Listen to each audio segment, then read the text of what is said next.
फजाइया ने भारत का तीसरा जंगी जहाज भी गिरा दिया है। पाक फजाइया ने भारत का तीसरा जंगी जहाज भी गिरा दिया और यह भी एक राफेल तैयारा है जिसके बारे में ब्रिगेडियर साहब बता रहे थे कि इसको मार गिराने के लिए बहुत ही आला तरीन पाए की सलाहियत दरकार होती है। मुतनब्बे किया था कि गलती मत करना वरना जवाब आएगा। गलती हो गई, अब जवाब सुनते रहिए। एक और खबर सुनिए, पाक फौज ने डुडियाल सेक्टर में यानी कि एलओसी में भारत की एक चेक पोस्ट उड़ा दी, एक चेक पोस्ट को तबाह कर दिया है। So India has attack Pakistan ji. और इस वक्त 4 बजे शायद मैं अपनी ज़िंदगी में पहली दफ़ा ऐसा हो रहा है कि रात के 4 बजे मैं एक वीडियो रिकॉर्ड करने जा रहा हूँ, बल्कि रिकॉर्ड हो रही है। और अब तक तो खैर सबको पता चल गया होगा कि रात को 12 बजे से लेके 2 बजे तक के दरमियान जो पाकिस्तान में हुआ, सायरन्स बज रहे थे और मोस्टली लोग उस वक्त सो रहे थे। That's how I came to know that कि मैं भी सोया हुआ था, तो अचानक से जैसे ऐसे लगा कि जैसे बादल बहुत तेज़ उनकी आवाज़ें आ रही हैं, तूफ़ान आ रहा है। तो मेरी आंख खुली, फिर मैंने खैर देखा कैंप्स के अंदर, मैंने देखा जहाँ जहाँ भी लगाए हुए हैं कि कोई मूवमेंट तो नहीं है। इंसान परेशान हो जाता है रात को अगर कोई इस तरह की आवाज़ें आएँ। तो मैंने जब उसमें देखा तो वो हर जगह पे ना कोई बारिश ना तूफ़ान, कोई भी चीज़ नहीं थी और वो सारी जगह जो उसमें आ रही थी वो बिल्कुल क्लियर थी। तो फिर मैंने कॉल की, जो हमारे बाहर होता है गार्ड, उसको कॉल करके मैंने पूछा, मैंने कहा यार किस चीज़ की आवाज़ें हैं? तो वो कहता है जी आसमान के ऊपर जो है ना वो बड़ी रोशनी और जहाज़ और वो उनकी आवाज़ें हैं और वो बहुत ज़्यादा मतलब दिखाई दे रहे हैं। तो मैं बड़ा अजीब हालत हो गई मेरी, मैं उठा हूँ। उसके बाद फिर मैंने मोबाइल देखा है तो वो उसके ऊपर न्यूज़ आई थी कि इंडिया ने मिज़ाइल लॉन्च जो है वो कर दिए, अटैक कर दिया पाकिस्तान के ऊपर, मुजफ्फराबाद, कोटली और बहावलपुर में। और फिर उसकी फुटेजेस सामने आना शुरू हो गई और फिर मैं बड़ा परेशान हुआ। फिर सोशल मीडिया के ऊपर ऑलरेडी न्यूज़ थी चल रही थी। खैर इसको बड़ा कंडेम भी किया गया और पाकिस्तान की तरफ से अब तक की मैं इतलात के मुताबिक अगर आपको बताऊं तो उनकी रिस्पॉन्ड भी कर दिया गया है और उनके जो 2 तैयारे थे उनको भी गिरा दिया गया। अब तीसरा भी रिपोर्ट हो रहा है कि तीसरे को भी गिरा दिया गया। इसके अलावा 2 जो उनके ड्रोन थे वो भी गिरा दिए गए और ये उनके अपने एयर स्पेस से बेसिकली ये हमले हुए थे। और पाकिस्तान ने उनके जो मिलिट्री बेस के ऊपर जो है वो ब्रिगेड के ऊपर भी हमला किया और उनके हेडक्वार्टर पे। और अब वो सारे जो जवाबन वो भाग गए वहाँ से। और इसके अलावा जो ख़बरें आ रही हैं वो ये हैं कि उसमें एक बच्चा मस्जिद के ऊपर भी अटैक हुआ है जिसमें एक बच्चा शहीद हुआ है और 7 अफराद अलग से शहीद हुए हैं। अल्लाह ताला उनकी फ़ैमिली को सब्र दे। और ये कहीं से भी ये ठीक नहीं है। और देखें there is a huge difference कि उनकी तरफ से सिविलियंस पे हमला करना ये बहुत एक शर्मनाक, ये बहुत एक लो लेवल का और ये बहुत बड़ा एक ह्यूमैनिटेरियन क्राइम है जो उन्होंने किया है। और हमारी तरफ से जो जवाबी कार्रवाई की गई है फोर्सेस की तरफ से, मिलिट्री की तरफ से, वो हमने उनके मिलिट्री के ऊपर जो है उनकी मिलिट्री को अटैक किया और हमने उसके ऊपर फिर भी हमने वो वाला जो एक लो लेवल का एक जो होता है ना वो हमने प्ले नहीं किया। खैर इसकी तो कार्रवाइयाँ आगे चलेंगी, अभी तो ये जंग अब रुकने वाली नहीं है।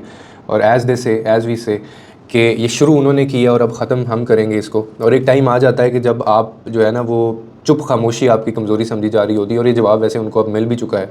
इसकी तैयारी तो वैसे इंडिया पहले से कर रहा था। 7 मई को लिटरली उन्होंने अपने जो कंट्री है उसके अंदर डिक्लेयर किया हुआ था कि 7 मई को वो ट्रेनिंग्स दे रहे थे अपने स्कूल के बच्चों को भी कि सायरन्स बजेंगे तो क्या करना है, आपने टेबल के नीचे चले जाना है, पूरा मुल्क आपका ब्लैकआउट हो जाएगा, इंटरनेट की सर्विसेज ख़त्म हो जाएंगी, तो आपने किसी किस्म की कोई चीज़ नहीं करनी है। और उन्होंने ये कार्रवाई पहले से कर रखी थी, लेकिन शायद उनको ये नहीं पता था कि उनका ये जो सिंदूर ऑपरेशन है उसको पाकिस्तान विधवा किस तरह से करेगा और इतनी जल्दी करेगा। वो जो मांग वो भरने की कोशिश कर रहे थे ना, तो वो मांग सिर्फ ना हमने ख़त्म की बल्कि उनको वो ख़त्म विधवा भी कर दिया है।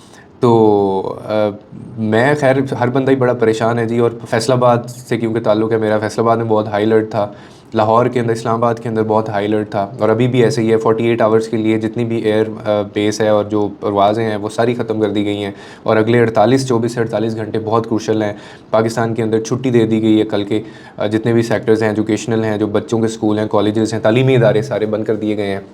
और अब सुबह इजलास भी होंगे, मीटिंग्स भी होंगी। अच्छा, मैं अब अपनी इस वीडियो के रेफरेंस से ना मैं अपने जो इंडियन फैंस हैं मैं उनसे एक बात करना चाहता हूँ और वो ये है कि यू गाइस कॉल इट, या आपकी जो गवर्नमेंट है, you call it terrorist attack. आप कहते हैं कि जी हमने जो टेररिस्ट की जो टेरिटरी थी हमने उसको निशाना बताया। तो आपकी इतला के लिए अर्ज़ है कि वो किसी टेररिस्ट की टेरिटरी नहीं थी। उसके अंदर एक बच्चा शहीद हुआ है और उसके अंदर सिविलियंस शहीद हुए हैं, 7 उसके अलावा सिविलियंस हैं और मस्जिद को निशाना बनाया गया है।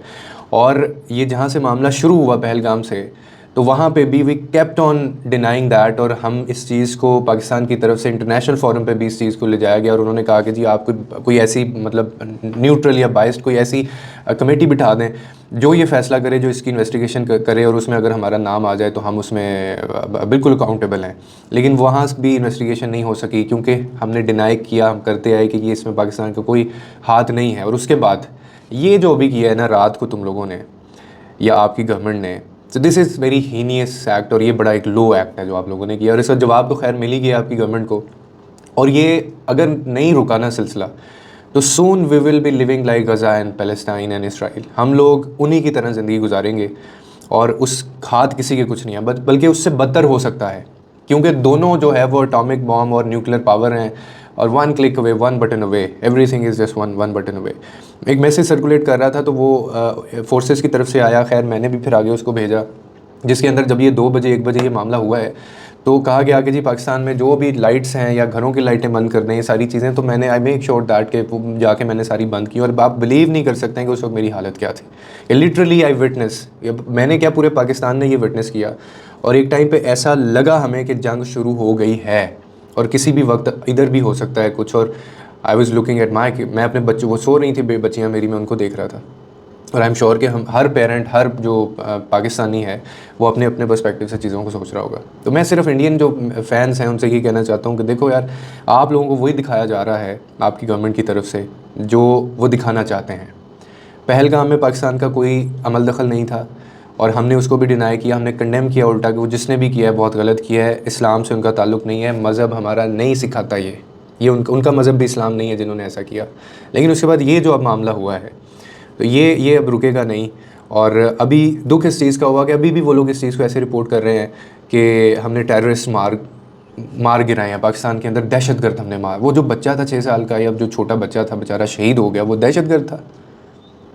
तो ये आपकी गवर्नमेंट आपको जवाब इसका नहीं दे सकेगी। लेकिन खैर अब ये देखते हैं कि ये कहाँ तक जाती है जंग। और आपने ताकत तो देख ली होगी पाकिस्तान की, या वो किस हद तक आगे जा सकते हैं। और and there is huge difference कि यू अटैक्ड ऑन सिविलियन और जवाबी कार्रवाई की गई है मिलिट्री के ऊपर, ठीक है। तो ये देयर इज़ नो कंपैरिजन, इसका कोई कंपैरिजन बनता ही नहीं है, ठीक है। या आप लोगों ने रात के अंधेरे में छुप के अपनी वो एयर स्पेस से और अपने वो जगह से अपने तरीके से वो सारी चीज़ें की, और वो शॉट डाउन किए हमने सारे आपके तीनों जो त्यारे थे, फिर 2 ड्रोन जो थे, और फिर आप सब पता है कि कौन छोड़ के भागा है।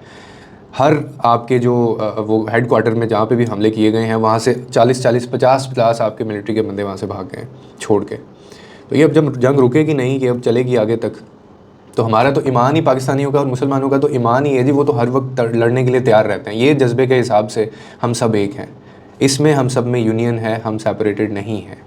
तो ये आई वॉन्ट टू क्लियर, और मैं ये बताना चाहता था कि अगर एक इंडियन भी मुझे सुन रहा है ना, तो उसको इस चीज़ का अंदाज़ा हो कि ये वो कौन सी साइड उसको देखनी है और कौन सी साइड नहीं करनी है, ठीक है। और ये गज़ा या ये वो हमास नहीं है जहाँ पे उनके पास वो तो कभी वो रूस से ले रहे हैं, कभी कहाँ से वो मदद ले रहे हैं उनको, कभी पाकिस्तान से दे देते हैं उनको कुछ।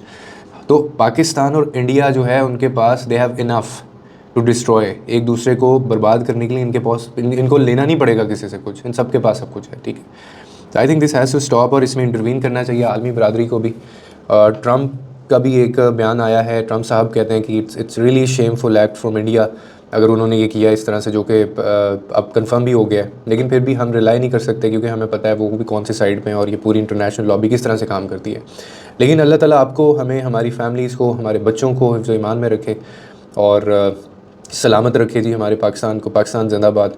और अल्लाह करे कि ये जिस तरफ अब बात चल पड़ी है उस तरफ ना जाए तो बेहतर है। लोगों के लिए आसानियाँ पैदा करें, रब आपके लिए आसानियाँ पैदा करेगा।